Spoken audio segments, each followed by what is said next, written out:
জোরপূর্বক একীভূত করা ৫ ব্যাংকের আমানতকারীদের ২ বছরের মুনাফা কাটার ঘোষণায় সারা দেশে বিক্ষোভ কর্মসূচি পালিত হয়েছে। রাজধানী ঢাকা সহ সারা দেশে তারা ৫ ব্যাংকের বিভিন্ন শাখায় গিয়ে বিক্ষোভ প্রকাশ করেছেন। তারা অবিলম্বে বাংলাদেশ ব্যাংকের গভর্নরের সিদ্ধান্ত প্রত্যাহারের দাবি জানান। তা না হলে এসব ব্যাংকের কার্যক্রম বন্ধ করে দেওয়া হবে বলেও হুমকি দেওয়া হয়।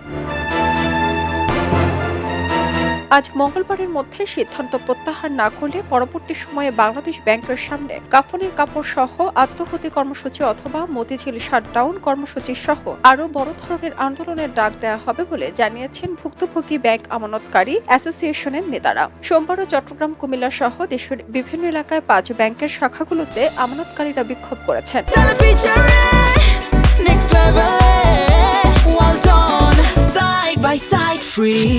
এ সময় অনেক শাখার কার্যক্রম বন্ধ রাখতে বাধ্য হন সংশ্লিষ্ট শাখার কর্মকর্তারা। ফলে ব্যাংক শাখার কর্মচারীরা নিরাপত্তা আতঙ্কে ভোগেন। তারা বলেন, আমরা এতদিন গ্রাহকদের বুঝিয়ে শুনিয়ে রাখলেও বাংলাদেশ ব্যাংকের মুনাফা কাটার সিদ্ধান্তের পর তারা কোনো কথাই শুনতে চায় না, কোনো কাজও করতে দিচ্ছেন না। গ্রাহকদের এমন আচরণে তারা ভীত, শঙ্কিত, নিজেদের জীবনের নিরাপত্তা অনিশ্চয়তায় পড়ে গেছেন তারা। এর আগে গত রবিবার সারা দেশের আমানতকারীদের এসব ঘটনার পরিপ্রেক্ষিতে সন্ধ্যায় সম্মিলিত ইসলামী ব্যাংকের চেয়ারম্যান সহ ৫ ব্যাংকের প্রশাসকরা বাংলাদেশ ব্যাংকের গভর্নরের সঙ্গে বৈঠক করেন। বৈঠকে গভর্নর আহসান এইস মনসুর জানিয়েছেন, বাংলাদেশ ব্যাংকের সিদ্ধান্ত পুনর্বিবেচনার সুযোগ নেই।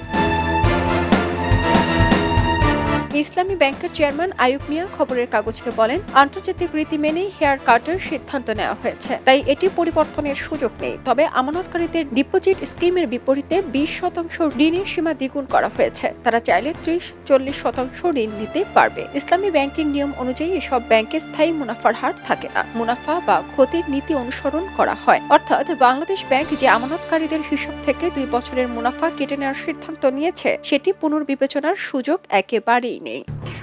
এলো খবরের কাগজ, নিখাত, নির্ভীক, নিরপেক্ষ।